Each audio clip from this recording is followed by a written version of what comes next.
Hello everyone, welcome to a brand new episode of the Sports Inside with your host Andar Khan. And yes, as you know, we bring you information about sports from all across the globe. You guys can surely reach out to us on our social media handle, which is at the rate of Indus News Sports. That basically works both for Twitter and for Instagram. But anyways, we'll go to the headlines first. Yes, Pakistan versus Zimbabwe. The first test still underway in Pakistan dominating Zimbabwe.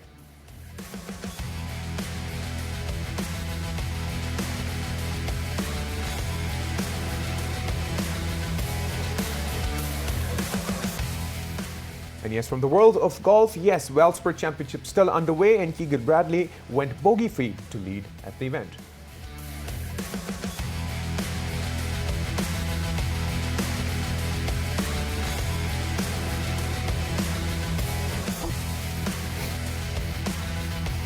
And yes, from the world of football, Manchester United win against Roma 6-2 in the Europa semi-final.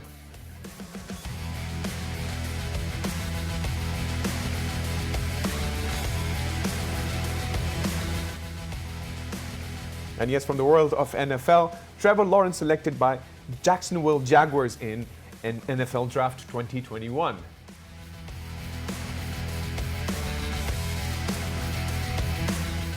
And yes, those were the headlines. And as we know, the test is still underway. Pakistan is currently obviously dominating Zimbabwe on that. But there's so many questions to be answered. To be very honest, Zimbabwe was 176 all out. But then Pakistan still on the lead for now. But we'll surely be discussing more in-depth analysis with a former cricketer, Yasir Arafat, who's with us right now. Yasir, welcome to the show. Thank you very much. Great. So Yasir, I would want to talk more about how do you see Pakistan performing overall? Because Pakistan versus Zimbabwe has literally come up to that point in which it currently seems more like Pakistan is playing against England. Yeah, let's talk about first of all the match Pakistan playing at the moment, which is test. So we are into the second day of the first test against Zimbabwe. Right. Although Pakistan had a great start yesterday, I mean, in all departments, if you starting off with the bowling first, Shaheen and Hassan Ali bowl exceptionally well, right. And we all know how good Shaheen is. He is, and then Hassan Ali, since he's back from the long injury. Right. The way he performed well in the domestic cricket and now into the Pakistan cricket, so he once again he showed that how good he is and the important member of the Pakistan team, because he brings a lot of energy. Right. And the character he showed in the team. You needed that kind of characters, one or two characters in the team which True. Lift up the the energy level or the morale of the team. So the Pakistani bowlers bowl exceptionally well. And the debutant, I want to mention here, the debutant right arm off spinner Sajid Khan. Right. It's a great inclusion into the team because he got selected for this game just because on the basis of his performances in Right. the domestic. He finished top of the table in the wickets. Right. He took 60 plus, if I'm not wrong, 60 plus wickets, and it's a great inclusion in the team because we were lacking actually in the past for the last 2-3 years once Saeed Ajmal got retired and there was no off spinner coming into the Pakistan team. So I think he is the best choice for Pakistan. And coming into the batting now, Pakistan started off nicely with the 100-run partnership on the first wicket. But this morning, the way Pakistan batted, the intent was not there. The scoring options were there, but they played so many dot balls. 16 run in the first 13 overs. That is not acceptable because if you're batting against Zimbabwe like that, Right. then I would think that Pakistan will struggle against the top bowling attacks. Absolutely. And looking at the current situation, obviously, Babar Azam obviously going on out for the first ball. Not only that, the struggle will continue. The struggle is continuing. We can surely see how Pakistan is struggling. Struggling would be the right word to put forward. And not to forget that if we overall look at the series itself, if we look back, if we start from the T20, I remember there was this one specific tweet from your end, and I'd love you to talk more about it because we need some special inclusion. We need to have that solid base. Being in Harare, obviously different situation, different scenario, different country. But yet again, Pakistan was unable to prove their mettle against Zimbabwe. And knowing that, we have firepower like Babar Azam, we have, Mr. Consistent, obviously Mohammad Rizwan, but then comes the lineup of the boys that seriously need to be shuffled or brought in or trained in such a way that, we can make out the best of Pakistan cricket team. So what's your take on the overall situation, even back in T20 when we struggled so much against Zimbabwe? The series we saw against in Zimbabwe in the T20 raised a lot of eyebrows, especially to me, ex-cricketer, all the fans around the world, because if you are playing that sort of cricket against the 12th ICC ranked team, right, then I would say then when you're going into the World Cup, considering the Pakistan is going to play the World Cup in October, which is not far away now, right, 6 months left. So if you haven't made your mind that who's your top 4 batsmen, who's going to play in the middle order, and who's your first choice spinners. So then I think Pakistan is going to struggle in the World Cup. And before the World Cup, Pakistan have to go to England, play 4 T20, if I'm not wrong. Right. And that too against England, which is the best T20 team in the world. Then Pakistan has to go to West Indies, play 3 to 4 T20s there as well. Right. So the way Pakistan is playing at the moment, I think they're still not sure which is their final 11. And looking into the World Cup, there's not much time for Pakistani management to, to take and more chances to put new players into the side. Yes, and Yasser, would you want to talk more about, I still think that there is a lot of favoritism that's still underway with regards to the team selection, because there is obviously a lot of pressure. We also see a lot of situation with Babar Azam and in terms of his performance and how the selectors are selecting the team, because obviously when you give it to the captain, I think it's about time that the captain needs to take charge as a captain and choose his team, what he thinks is right. I think if you go back a little bit when Babar took the captaincy, there was an issue that Babar never had the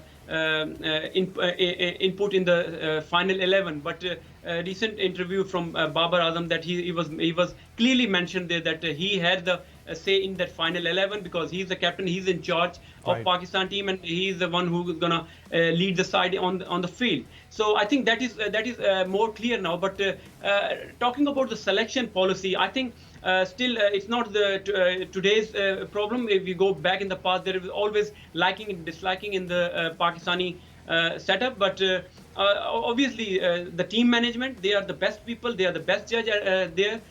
Who they think would be the best playing 11, but there are some areas which you can talk about that you can play that guy or play that guy into that game. But it's always been there that liking and disliking is always there in Pakistan system. True, absolutely. And what's your take on the entire, if we go back as discussing obviously the T20 side, when we look at the T20 matches, the first match, a lot of struggle. The second match, we lost. And we lost, all out 99. And it's the same team that actually managed to chase 200 plus against the Proteas and won the match.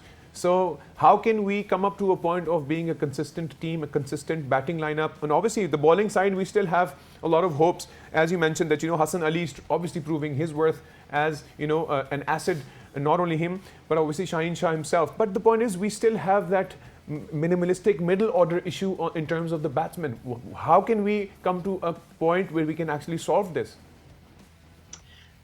See, the middle order, it's not just middle order, there's other things that we need to consider because the way we approach the power play, first 6 over, I think that need to be addressed, because if you play that power play with aggressive mindset, positivity, then that will lead, for the rest of the inning. But if you play that power play like 6 or 7 run an over, then I don't think playing against the top quality side, you can at least score 150 or 60. That is another issue, playing the first power play, and then middle order. Obviously, if you keep rotating the middle order between Asif Ali and Haider Ali, then you can't make up a nucleus or the middle order to perform on a consistent basis. So I think if you if you want to go and play against the top sides of the world, you got to prepare yourself, and your selection policy should be damn right, because if you keep changing the playing 11 or the 15-member squad, then Right. you going no.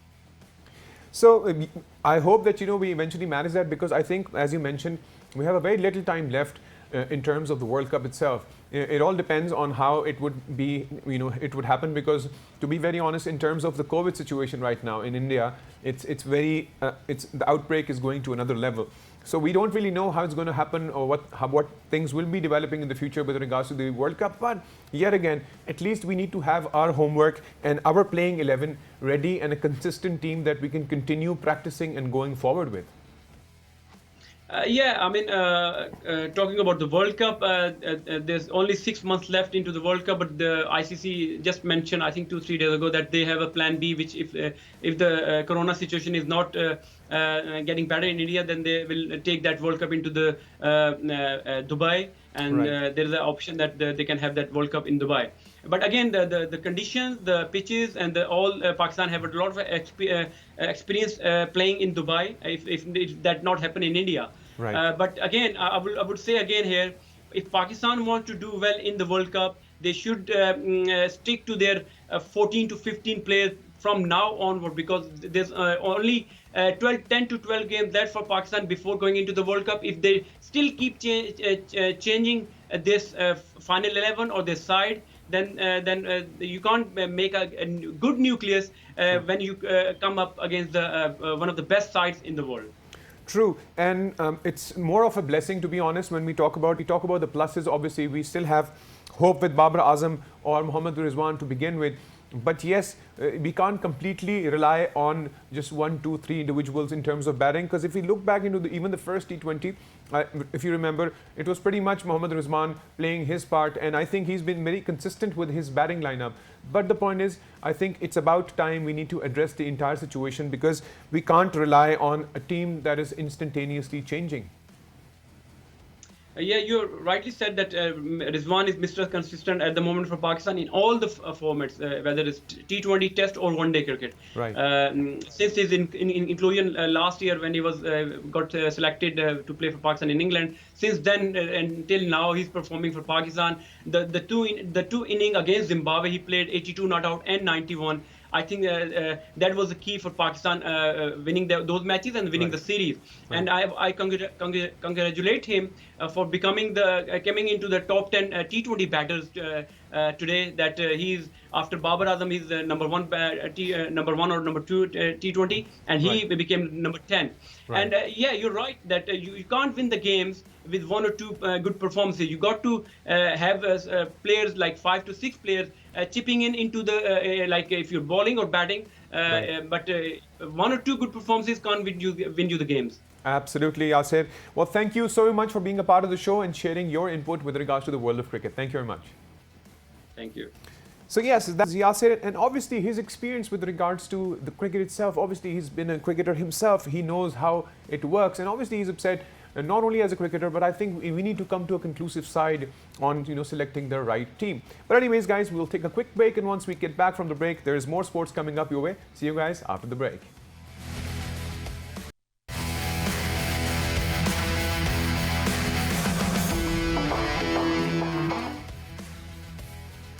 And yes, welcome back from the break. And yes, before the break, we were discussing the world of cricket, but surely we always talk about sports from different league, different versions. But anyways, we'll surely talk about an interesting thing that's happening. Yes, we're going to talk about the world of golf.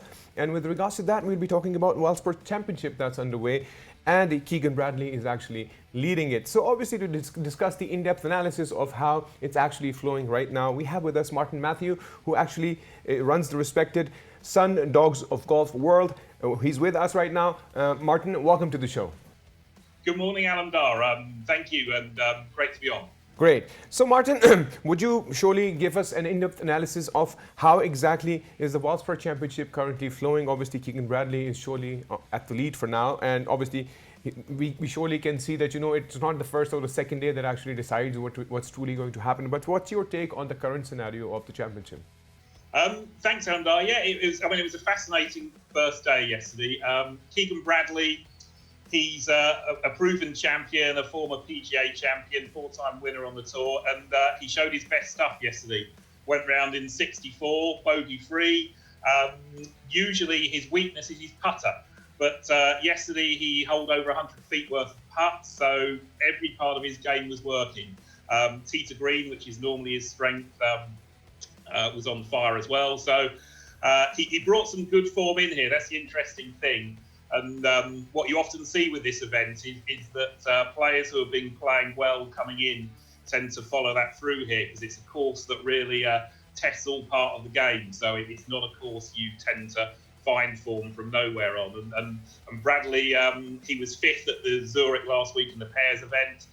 He's been playing really solidly of late, and he continued to produce that yesterday. It was interesting that the tournament's moved slightly on the calendar this year. So it's now a few weeks later than it normally is, because it was normally played in March with the other Florida events. And the course played a little bit easier yesterday, because it's normally one of the toughest courses on the tour, but it played a little easier yesterday, which was interesting to see. But having said that, some of the big names, or the biggest two names, Dustin Johnson, Justin Thomas, didn't fire on all cylinders. So they've got some work to do today, particularly Dustin Johnson, who sits outside of the cut line. But it'll be interesting to see how Bradley follows his round up today, because he started well here before. A few years ago, he shot 67 in the first round and then 79 in the second round. In 2019, he shot 68 in the first round and 77 in the second round. So he's got a lot to prove today. It's going to be a fascinating day for sure. Right. How do you see the defending champion? Obviously, if you talk about Paul Casey, not only him, a lot of big names are actually struggling to get there. Obviously, the day one or the day two of golf surely cannot be a conclusive side to where the deal is heading or where exactly is the lead heading. I totally understand. But the point is, how do you see them making a comeback? Is there any opportunity for Paul Casey to maybe just close in maybe at the last moment?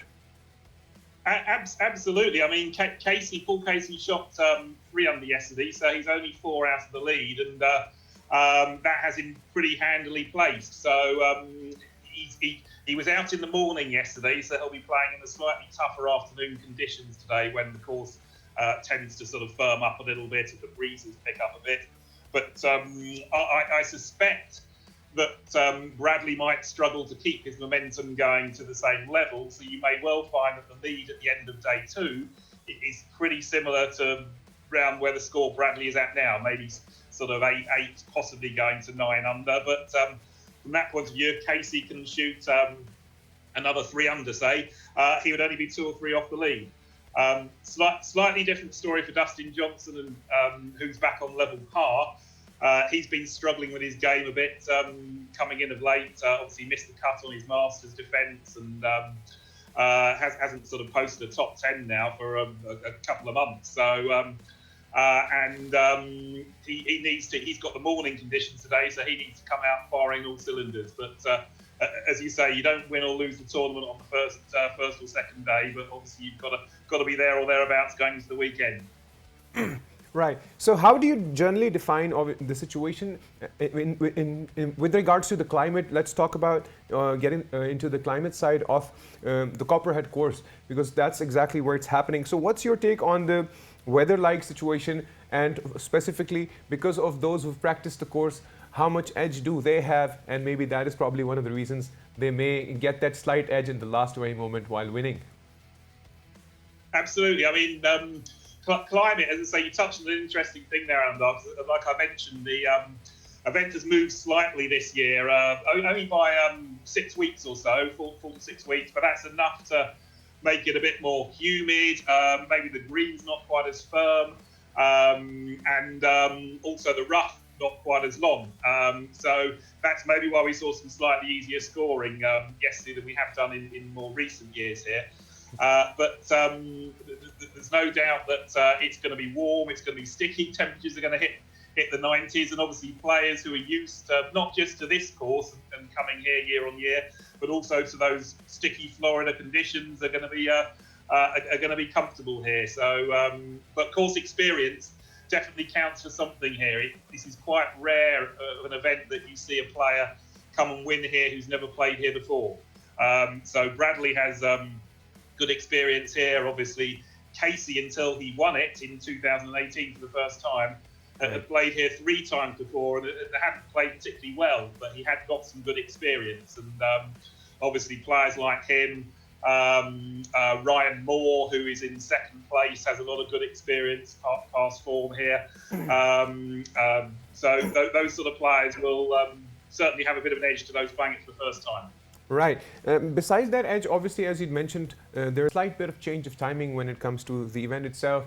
And surely the weather will play a very important impact. Not only that, let's talk about a few people who opted out. There were 4 people who actually opted out, starting from Tyrell Hatton to begin with, and then Gordon, Garnett, and Straka, who actually were tested positive for corona. So how much corona is affecting the world of golf, not only the world of sports, because it is affecting almost every sport that we talk about, but how much effect did it have in the world of golf?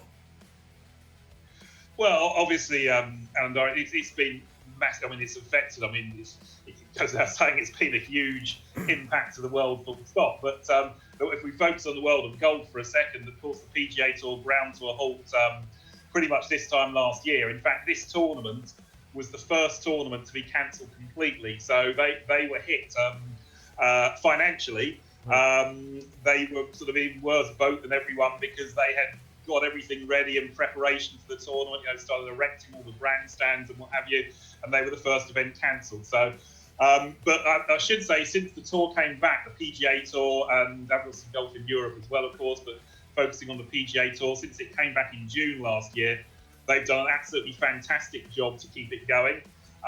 They've obviously implemented a very thorough, rigid testing regime, which is obviously what's picking up these positive tests and has done this week.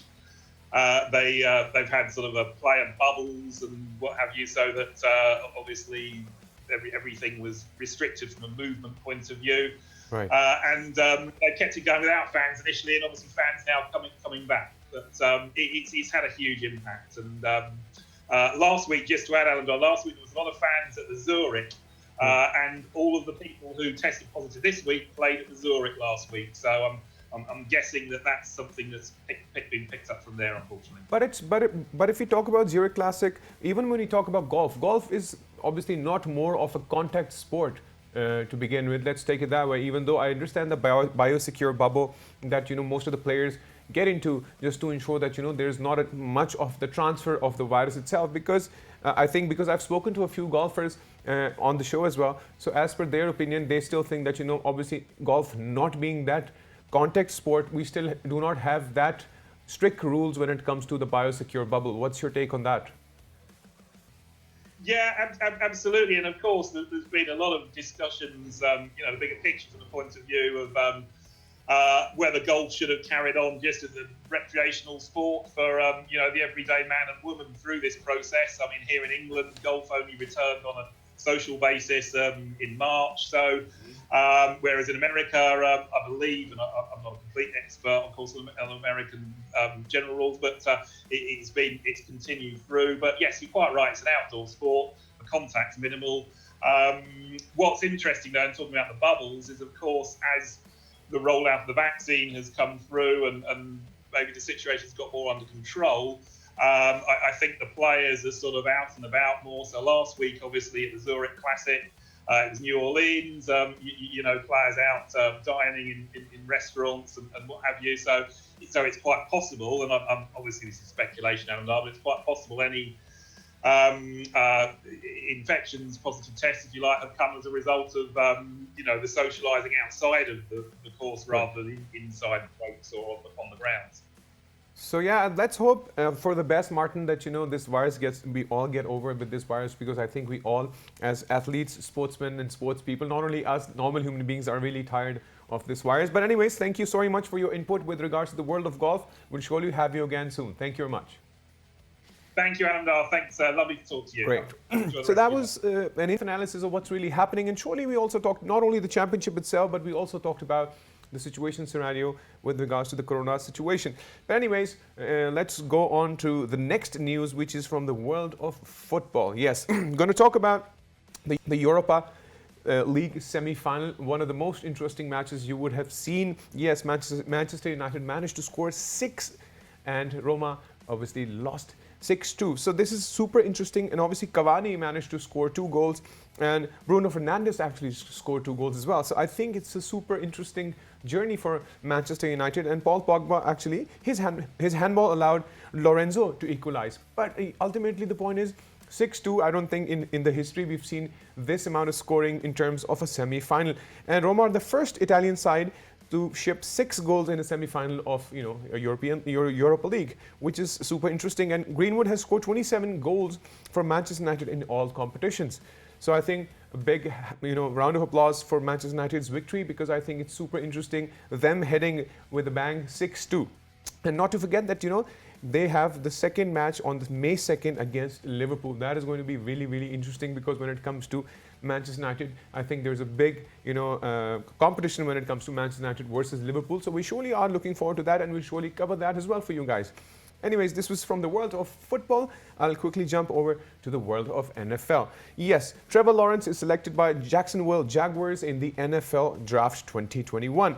And Jacksonville Jaguars made Trevor Lawrence the first overall pick. So they have been mostly trading, and the current NFL draft actually is currently underway, and Trevor Lawrence was the first of the overall pick. Not only that, Lawrence was the top-rated quarterback in this year's draft class. So it's been an interesting journey with regards to the world of NFL as well, and they've obviously been adding some new big names out there. Anyways, guys, if you want to reach out to us, you surely can on our social media handle, which is @IndusNewsSports. Till then, take good care of yourself, and bye-bye.